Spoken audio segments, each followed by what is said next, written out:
Assalamualaikum warahmatullahi wabarakatuh. Selamat datang di channel YouTube Syariah Masyarakat UIN Antasari Banjarmasin. Saya Lutfia Fitri Naila, mahasiswi Hukum Tata Negara semester 2, alumni MA Darul Mukarram. Saya Muhammad Dari Zifari, mahasiswa Hukum Tata Negara semester 2, alumni dari Muhammadiyah Boarding School Banjarbaru. Saya Saudatul Aslamia, mahasiswi jurusan Hukum Tata Negara semester 2, alumni SMA Yunus Amuntai.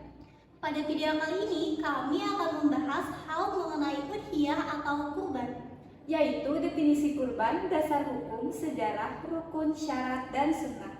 Untuk kelanjutannya akan dibahas pada sesi diskusi, yaitu pembahasan berupa pertanyaan-pertanyaan yang berkaitan dengan kurban. Untuk kelanjutannya, marilah kawan-kawan tonton video ini sampai habis.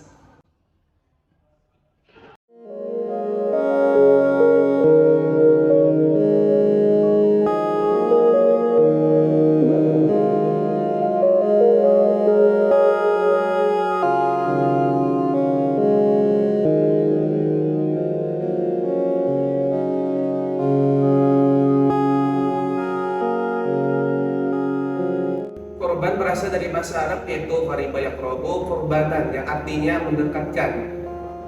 Dalam kitab Mabadiul Fiqhiyah dijelaskan bahwa kurban merupakan proses pendekatan diri kepada Allah Subhanahu wa taala dengan cara menyembelih hewan sembelihan seperti unta, sapi, kambing atau domba pada hari raya Idul Adha atau hari Tasyrik. Sedangkan udhiyah yaitu artinya hewan kurban. Dalam fikih, kurban berasal dari bahasa Arab yaitu udhiyah yang berarti hewan yang disembelih dengan tujuan untuk mendekatkan diri kepada Allah Subhanahu wa taala di hari raya Idul Adha sampai akhir hari tasyrik. Adapun hukum berkurban yaitu sunnah muakkad, dan dalil dari kurban ini terdapat pada Quran surah Al-Kautsar ayat 2 yang bunyinya fasholli li rabbika wanhar, yang artinya maka dirikanlah salat dan berkurbanlah. Sejarah kurban berasal dari peristiwa Nabi Ibrahim yang akan menyembelih putranya yang bernama Nabi Ismail. Kemudian disyariatkan oleh Nabi terakhir yang bernama Nabi Muhammad SAW yang menganjur umat Islam untuk berkurban di hari raya Idul Adha atau hari raya Haji. Rukun kurban ada 4. Yang pertama adalah yang berkurban, yang kedua adalah yang menyembelih hewan kurban, yang ketiga hewan kurban, dan yang keempat alat yang digunakan untuk menyembelih hewan kurban. Kriteria hewan kurban itu ada 3 aspek. Yang pertama itu secara fisik, yakni hewan untuk kurban hendaknya sehat, baik, dan tidak cacat. Berdasarkan petunjuk hadis-hadis Nabi, hewan yang layak dan pantas dijadikan hewan kurban diantaranya yang pertama yaitu al-aqran, yaitu hewan bertanduk lengkap. Yang kedua yaitu samin, yaitu hewan yang gemuk badannya dan berdaging. Dan terakhir itu ketiga yaitu al-amlah, yaitu hewan yang warna putihnya lebih banyak daripada warna hitamnya. Terdapat 5 perkara dalam pelaksanaan sunnah kurban.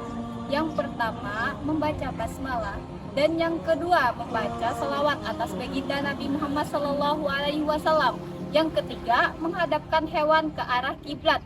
Yang keempat, membaca 3 takbir, dan yang kelima, semoga amal ibadah atau kurban tadi diterima di sisi Allah Subhanahu wa taala.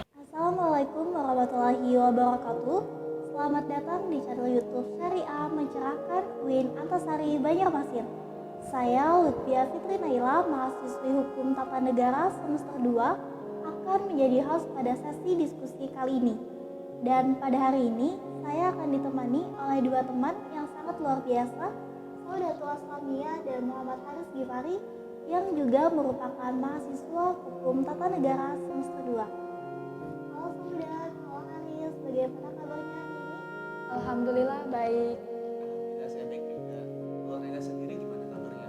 Alhamdulillah, Nay juga baik. Sebelum kita mulai diskusi pada hari ini, lebih baik kita sapa dulu buat teman-teman yang sedang nonton channel YouTube Syariah Mencerahkan UIN Antasari Banjarmasin.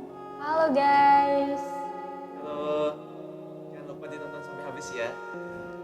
Pada sesi diskusi kali ini, kami akan membahas hal udhiyah atau yang lebih dikenal dengan istilah kurban dengan menggunakan 3 kitab sebagai referensi utama. Yang pertama, kitab Mabadiul Fiqhiyah. Yang kedua, Fathul Qorib Mujib. Dan yang ketiga yaitu kitab Sabrul Mujtahid. Ini merupakan kitab yang terkenal di Banjar, yaitu Syekh Muhammad Arsyad Al-Banjari. Seperti hal yang kita ketahui, dalam kitab-kitab fikih dijelaskan bahwa dalam kurban dapat menggunakan beberapa jenis hewan, di antaranya kambing, domba, kerbau, sapi, bahkan unta. Namun di wilayah kita, Kalimantan Selatan, umumnya menggunakan kambing atau sapi. Apakah benar bahwa seekor kambing diperuntukkan untuk 1 orang, sedangkan seekor sapi diperuntukkan untuk 7 orang dalam ibadah kurban? Bagaimana kitab Fathul Qarib menanggapi hal tersebut? Ishtaraku bitahiyati biha wa tuzzi'ul badaratu an sab'atin tuzzi'ul al-bakaratu an sab'atin. Untuk penyembelih hewan kurban, 1 kambing atau domba cukup untuk 1 orang, sedangkan 1 sapi dapat mencukupi untuk 7 orang. Seperti yang diperintahkan oleh Allah Subhanahu wa taala di dalam surah Al-Kautsar ayat 2 yang berbunyi, "Sholli li rabbika wanhar," dan berkurbanlah sebagai ibadah dan mendekatkan diri kepada Allah Subhanahu wa taala. Sekian. Lalu bagaimana kitab Sabilul Muhtadin menanggapi? Di dalam kitab ini menanggapi hal itu berbunyi, memadai seekor unta atau sapi atau kerbau untuk 7 orang, baik 7 orang itu menghendaki dijadikan korban atau sebagiannya saja, dan seekor biri-biri atau kambing hanya untuk 1 orang yang telah disepakati oleh para ulama, sebagaimana dalil dari Ibnu Abbas radhiyallahu anhu yang berbunyi, "Kunna ma'a Rasulullah sallallahu alaihi wasallam fi safarin fahadarul adha fashtarakna fil baqarati sab'ah wa fil ba'ir asyarah." Yang artinya, dahulu kami pernah bersafar bersama Rasulullah sallallahu alaihi wasallam, lalu tibalah hari raya Idul Adha, maka kami pun berserikat 10 orang untuk seekor unta, dan sebaliknya sapi untuk 7 orang. Lalu lebih abdal atau lebih utama mana? Apakah lebih baik berkurban 1 kambing untuk 1 orang atau berkurban seekor sapi untuk 7 orang? Bagaimana kitab Fathul Qarib menanggapi? Imam Asy-Syaraji As-Syafi'i mengatakan bahwa kambing sendiri lebih baik daripada urusan sapi 7 orang, karena orang yang berkurban bisa menumpahkan darah atau menyembelih sendiri. Apakah kitab Sabilul Muhtadin sependapat dengan apa yang disampaikan oleh kitab Fathul Qarib? Untuk hal tadi, kitab Sabilul Muhtadin menanggapi sebagai berikut. Binatang yang terafdol dijadikan korban ialah unta karena dagingnya banyak, kemudian sapi, dan sesudah itu kambing karena dagingnya lebih banyak dari biri-biri. Sesudah kambing baru biri-biri, karena biri-biri lebih baik dagingnya daripada kambing. Unta dijadikan korban untuk 7 orang, baru sapi atau kerbau yang dikorbankan untuk 7 orang. 7 ekor biri-biri lebih afdol dari 7 ekor kambing, dan lebih afdol dari unta karena bertambah dekat kepada Allah Subhanahu wa taala dengan banyaknya darah yang mengalir. Memasuki ke pembahasan selanjutnya, seperti yang kita ketahui dalam Quran surah Al-Kautsar ayat 2 mengenai perintah kurban, bahwa hukum berkurban dalam fikih adalah sunnah muakkad. Apakah terdapat ketentuan-ketentuan yang dapat mengubah hukum tersebut menjadi wajib? Bagaimana Fathul Qarib menanggapi? Jadi hukum kurban akan menjadi wajib bila dinajarkan, yakni sebelumnya ia telah bernajar untuk berkurban, baik secara hakikat, mengucapkan kalimat najar atau mewajibkan diri sendiri.